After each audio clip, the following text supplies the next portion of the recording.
You know, right now the buzz around the country is social emotional learning for kids. And I Mhm. think the reality is we can't do that work until adults do the social emotional learning Thank work you. on themselves. So, that really starts with modeling. What does social emotional learning look like? Um, Daphne, you mentioned, that I wrote a book. One of the things that you do when you write a book is you get to go do a lot of different interviews. Right, right, And I right. did an interview on a podcast. I won't say what the name of the podcast was, but it was all Mhm. about social emotional learning. And the interviewer had read my book. She had put all these questions together. She was really excited about the interview. And she was very new to the podcasting space. So she kind of struggled with some of the technology pieces of it. And so we're going in, it's the morning of the interview, and everything that could go wrong, Daphne, went wrong, right? It I was know like that feeling. comedy of errors, right? Like nothing is working. We're having to close stuff out. She's having to do updates on her computer, on my end. It's just horrible. We finally get, like, I think we're ready to start. And she looks at me and she says, Hans, can you give me just 1 minute? And I was like, yeah. So she shuts her eyes. And for the next 2 minutes, she just did some deep breathing.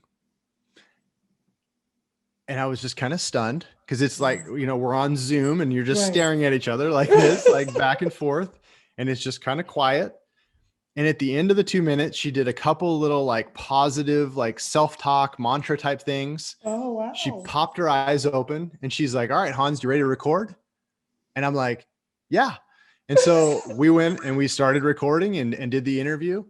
But afterwards, I wanted to ask her all about what she had done. Right. Because Daphne, how often do we talk about social emotional learning and never demonstrate it? We never do it as adults, right? Not even for the students. I think we Not do it, even in front of the students. not even in And, front of the and students. here's a person that was wanting to impress, right? Like she had done her research, she had done her work, she was ready for this interview, but she knew she was rattled because of what had happened with the technology. And in that Mhm. moment, she went, I'm not going to worry about looking silly or being embarrassed or anything like that.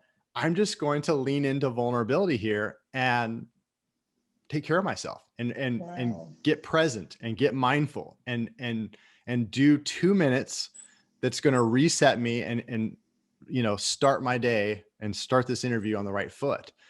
And I was totally impressed with it. And I thought that's the kind of stuff we need to see in schools. Right. That's the kind of stuff we need to be talking about in PLCs. That's the kind of stuff that teacher prep programs need to be focusing on. We need to be embracing and celebrating people that are willing to take care of themselves like I that. mean,